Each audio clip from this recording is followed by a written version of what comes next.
It gives me great pleasure to introduce our Secretary of Veterans Affairs. Secretary Robert A. McDonald is a 1975 graduate of the United States Military Academy at West Point.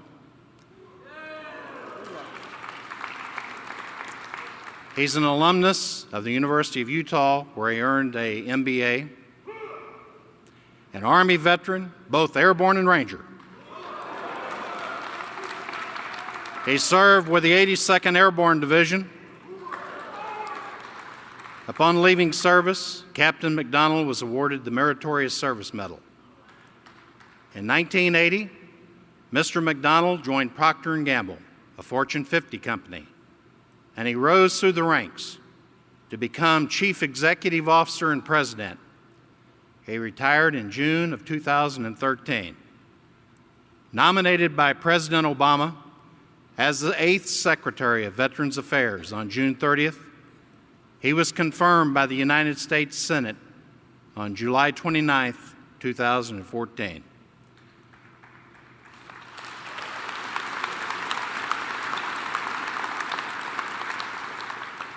As a Cincinnati native myself, an Airborne Ranger, it is my special honor to welcome the 8th Secretary of the Department of Veterans Affairs, Robert A. McDonald.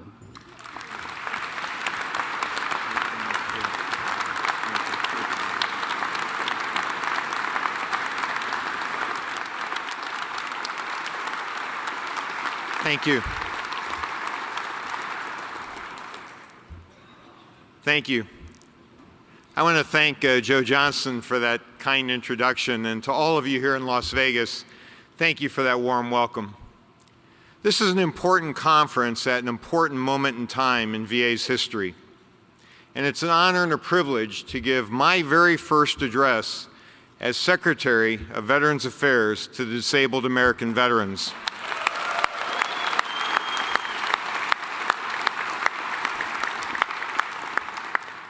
I first met Commander Joe along with Randy Reese and Ed Hartman about 4 weeks ago at a benefit in Cincinnati, not far from where Judge Robert Marks founded DAV. Joe, Randy, Ed, and more were there supporting the National Multiple Sclerosis Society and me. Joe, it was a real pleasure to talk with you that evening, and I'm really glad to see you here again today. Congratulations on your tremendous work for the veterans this past year as DAV's National Commander. And with your great leadership, most recently through some difficult and turbulent times, DAV has kept its focus squarely on veterans and what's best for them, just as it has since 1920. DAV's contributions to VA reform discussions on Capitol Hill and across the nation have been of great help, without ever compromising the strong support and confidence that you have given to VA for so long. Moving forward, that sort of counsel is going to remain invaluable to me, and I look forward to hearing it. Thank you.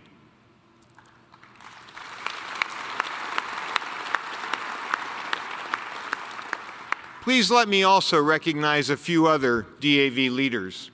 National Adjutant Mark Burgess, Art Wilson, past National Adjutant and 47 years with DAV, and now heading DAV's National Service Foundation. Thank you for that long and continuing example of service. My friend Gary Augustine, Barry Janowski, Susan Miller, Judy Heslop, good morning to all of you. It's a real privilege for me to be here.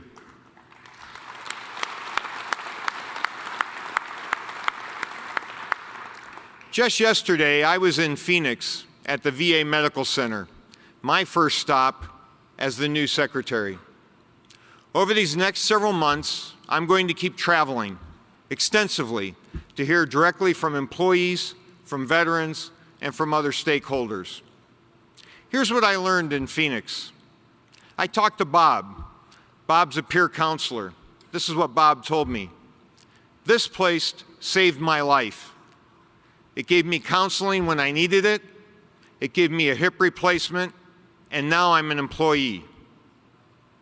I talked to Dave, who was a combat psychologist. He chose VA to work in over a civilian clinic. He said that here in Phoenix, he knew that they did 13 psychological evaluations a day and 3 patient walk-ins who didn't have appointments. He said he had never seen that in the private sector when he worked as a psychologist there. And he told me, I'm proud to work at VA. The bottom line is there are good people there. They care about serving veterans, and they're working hard to fix that system so that they provide superior service to all veterans. And I've learned over the years that it's the technicians and the specialists, those closest to the customer, the veteran, who provide the most innovative solutions. We're on their team, and they have our support. Now, VA Phoenix has become an unfortunate nickname, quote, the epicenter. It's a term associated with disaster. That's a bad reputation to have, and it's going to take time and action to change it. But Phoenix is not really the epicenter, and Joe talked about this. The problems we've discovered in Phoenix were systemic, extending well beyond one location and one moment in time. And the Phoenix story is about more than just a crisis in veteran access. To be sure, it's a story of failed leadership, but it's also a story of some dedicated people who have had the moral courage to stand up and help serve us veterans better. And so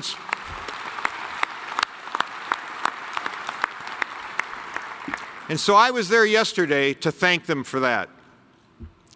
Listen, coming face to face with reality, as some of the issues that some veterans have endured, isn't a disaster. I want to hear your stories. I want to hear when we're not serving you well. This, for me, is not a disaster, it's an opportunity.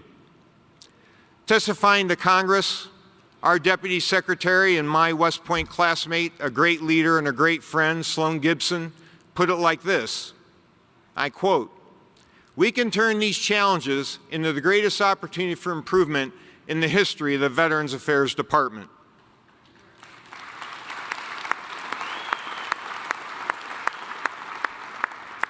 And the former president of the Institute of Medicine, Dr. Harvey Feinberg, took that notion one step further.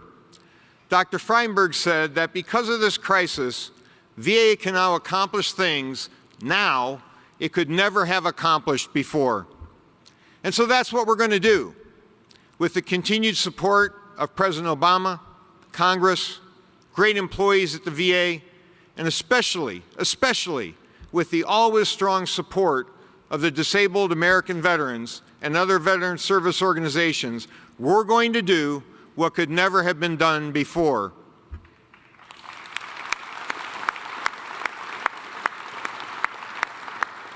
It's a great opportunity, but it's also a rare opportunity.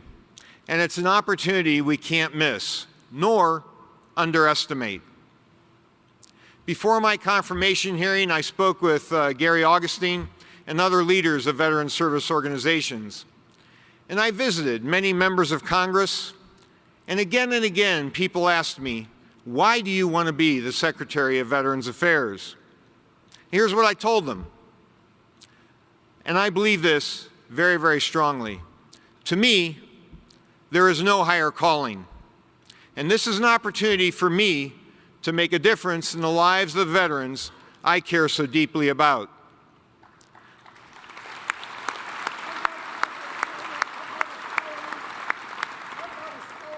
My wife, Deanne, and I both come from military families. Thank you, sir. I'll be happy to read that later. My father served in the Army Air Corps after World War II.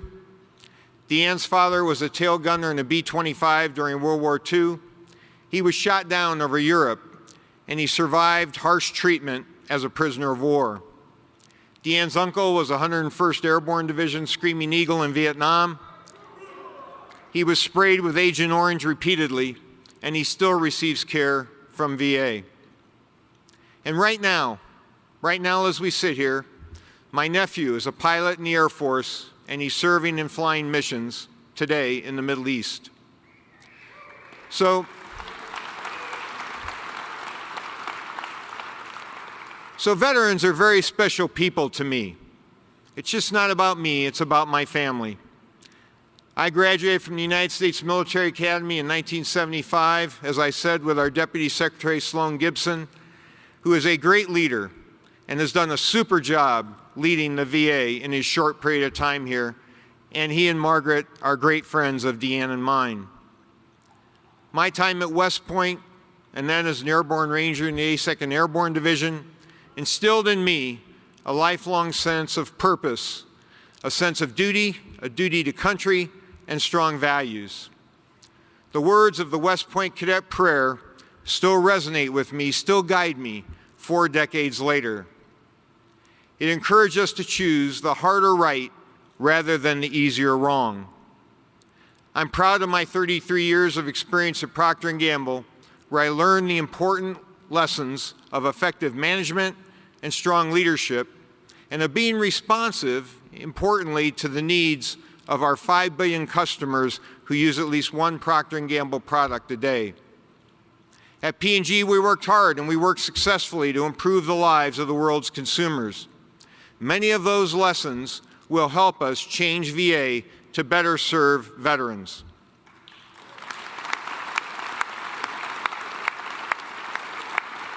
At VA, we're going to judge the success of our individual and collective efforts against a single metric, and that single metric is customer outcomes, veteran outcomes, what's good for the veteran.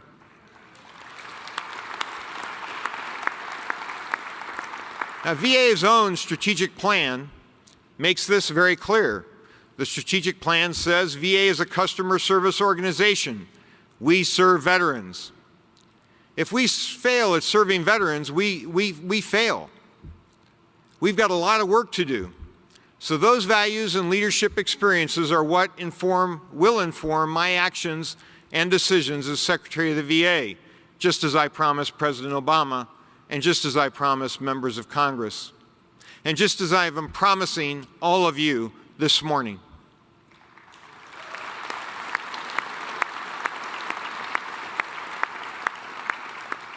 Lessons from the Army and Procter & Gamble translate whether you're an entry-level employee or a head of an organization. And here are a few of them.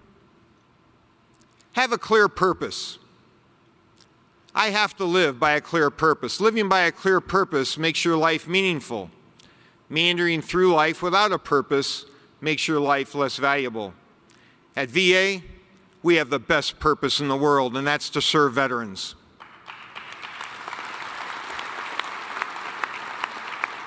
President Lincoln charged us 150 years ago to care for those who should have borne the battle and for their families. To me, that means providing veterans effective and efficient, high-quality care and benefits that they have earned. What I've told to the people in Phoenix yesterday, you've already earned them. This is unconditional. There's nothing more for you to do. It's up to us to serve you.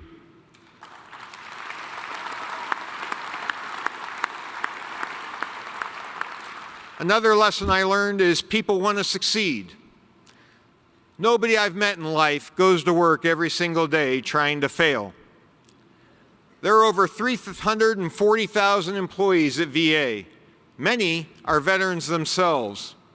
I'm confident that the vast, vast majority of our employees understand our non-negotiable commitments and to put outcomes for veterans at the center of everything that we do. And they want to succeed in that commitment. It's my job to make sure they have that opportunity to succeed. Third lesson, ineffective strategies, ineffective systems, and an ineffective culture are the biggest barriers to success in any organization. VA has a good strategic plan.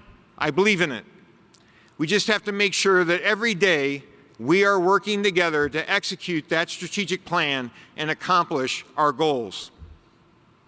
VA has strong institutional values: integrity, commitment, advocacy, respect, and excellence. Taken together, that's an acronym, I CARE, and that's why I wear this button. If we live by those values, if we live by this mission, if we perform every single day consistent with this I CARE button, we can't go wrong. My first day as secretary, I asked all VA employees to join me in reaffirming our commitment to these core values. Most recently, I directed all of our undersecretaries to take the same step and to reaffirm our mission and our values with their people. So the framework for success is there. The most inspiring mission in the world, the right values, an effective strategy. But there have been systemic failures. Somewhere along the way, some in the organization lost track of the mission and those core values. Here's how those systemic failures manifested themselves. You're pretty familiar with these. Veterans are waiting too long for getting care. Our scheduling system is antiquated, 1985, and cumbersome. Our performance metrics became an end to themselves rather than a way for measuring outcomes for veterans. There were widespread attempts to game the system. This, of course, only hid the problem, making veterans wait even longer for care. Employees who were looking out for veterans and identified systemic problems or poor leadership were sometimes punished for doing so. We didn't hold managers accountable who hid poor performance or who retaliated against whistleblowers. We failed to adequately assess or quantify the resources needed to provide care that we are obligated to provide. Now you can put your arms around the failures by describing them in three ways: business problems, leadership problems, and resourcing problems. Leadership problems, like our misuse of metrics and our failure to hold people accountable for negligence and misconduct. Business process problems, like improper scheduling practices, our antiquated scheduling system. And resource problems, our persistent lack of sufficient clinicians, patient support staff, space, information technology resources, and purchase care funding to meet the current demand for timely, high-quality health care. Let's talk about the way ahead. We know that we can't tackle all these issues long-term without critical cultural change and accountability. I think there are already seeds of that happening, and perhaps in some unprecedented ways. Just consider for this moment, from President Obama's nomination of a new Secretary to VA to confirmation and swearing in took only 30 days. And the floor vote in the Senate for that confirmation was 97-0. That's not a commentary on me. Please don't misunderstand my comments. It's clear, it's very clear to me that it's a sign of the nation's extraordinary commitment to our veterans.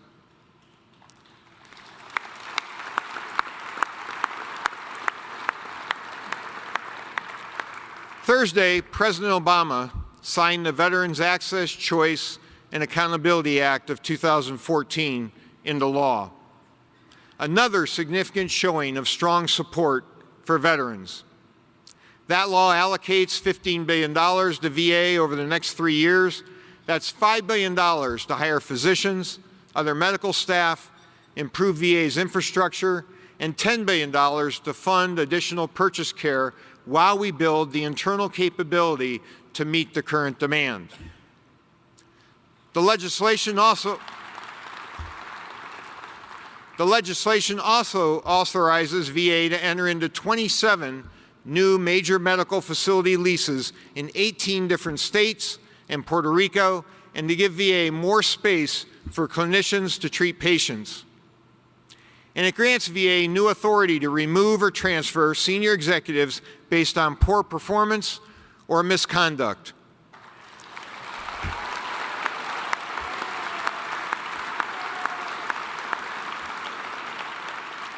It's all about accountability. My very first day at West Point, as a plebe, I told at that time the lowest form of life on earth. I was told I had 4 answers to anything that ever happened. Yes, sir. No, sir. Sir, I do not understand. And the most important answer of all, no excuse, sir. As I said earlier, the vast majority of VA employees are deeply dedicated to the mission and VA's core values. But where that's not the case, where there's been a violation of trust of the nation or of veterans, there will be accountability.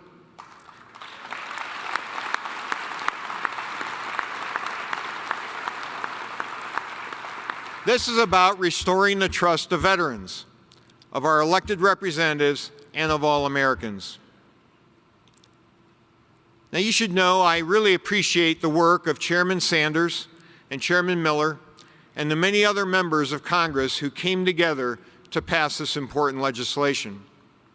And I appreciate as well the role DAV played in candidly informing Congress of how it saw things as Congress started determining what was needed in legislation to help VA. It couldn't have been done without DAV.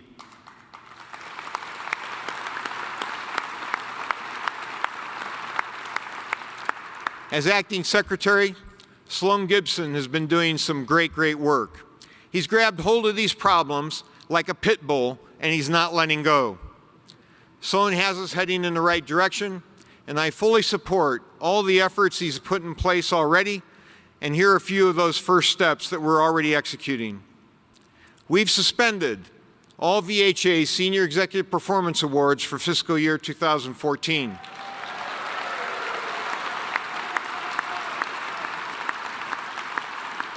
The 14-day access measure, which has been removed from all individual performance plans to eliminate any motive for inappropriate scheduling practices or behaviors. We've frozen VHA central office and VISN office headquarters hiring. We're making good progress in getting veterans off wait lists and fixing scheduling problems. We've reached out to over 240,000 veterans to get them off wait lists and into clinics sooner. In just the last 2 months, we've made over 791,000 referrals for veterans to receive their care in the private sector. That's up more than 164,000 over the same time last year. Each one of these referrals, on average, results in 7 visits or appointments. So we're talking about 1.1 million additional appointments in the private sector just from increased referrals over the last 2 months. Facilities are adding more clinic hours. We're aggressively recruiting to fill physician vacancies. But here's where I need your help. We have a lot of people to hire. Just yesterday when I was in Phoenix, we have to hire over 1,000 people. We have the ability to do it, but I need your help. I was on a flight flying into Phoenix. I met a gentleman who was working for Lockheed Martin. He asked me what I did. I told him what I was going to do. He said that he had a daughter who was a lieutenant in the Air Force going to medical school. Being a veteran, he talked to her about joining the VA. She said to him, "Dad, haven't you been reading the media? With what's going on in the media, with all the negative talk in the government, I don't want to join VA." I said, "Give me her phone number." I have her phone number in my pocket. I called her yesterday. I'm calling her again today, but I need your help.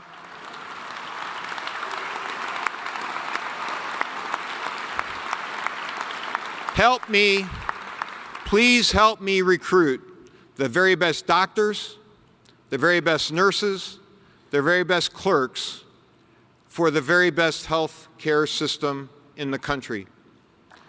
This is a health care system. This is a health care system that had 3 Nobel Prize winning doctors. This is a health care system that by any measure has the best electronic medical record in the nation, and it's open system, so we're allowing private doctors and clinics to use it. I need your help.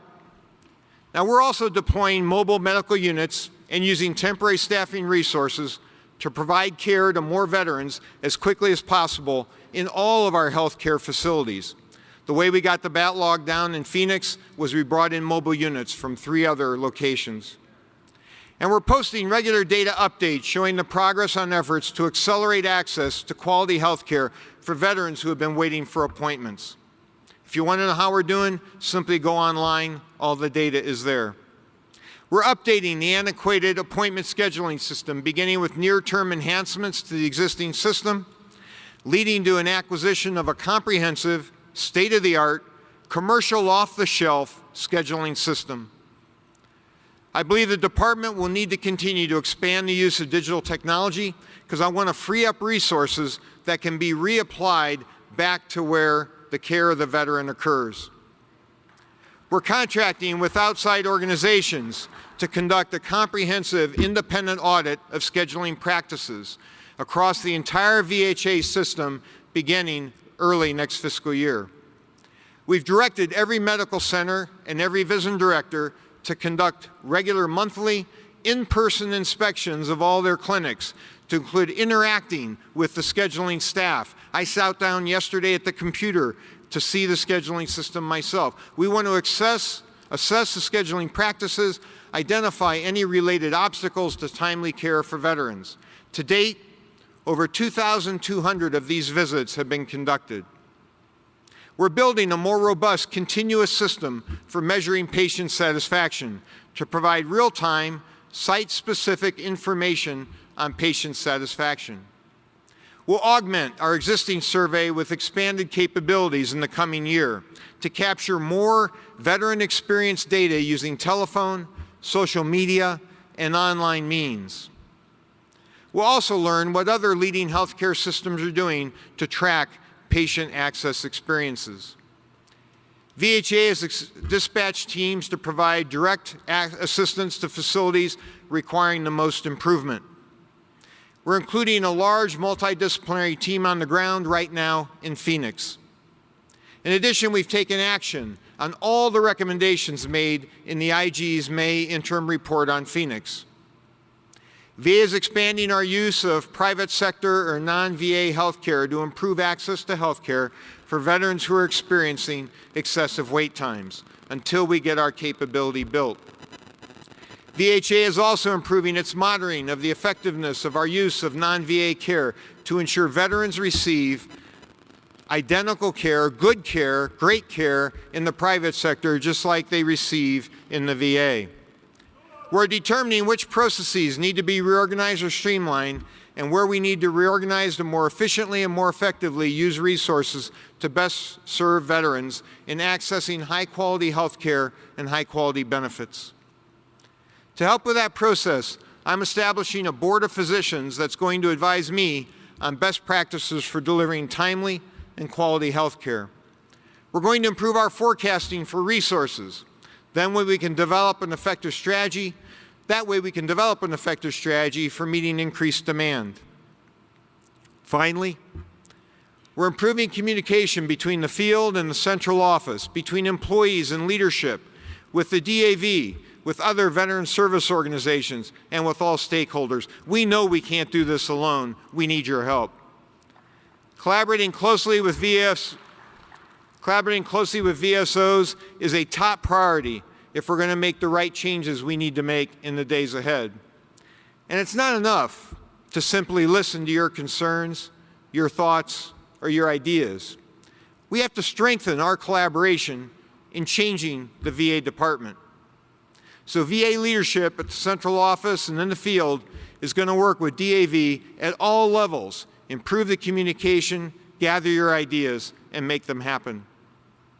Right now, veterans are in need. We have much work to do to transform VA into the provider of choice for veterans' health care. But we can't do it without you. Let me close by saying how grateful I am to President Obama and the Congress for entrusting me with this opportunity to lead the Department of Veterans Affairs. I have a lot to learn about VA, and I want to learn as much as possible about the organization and as quickly as possible.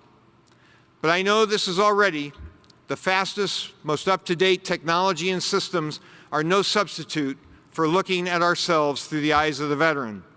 No computer system substitutes for that face-to-face contact and that touch that we have as human beings. When we do that, our direction and requirements become crystal clear.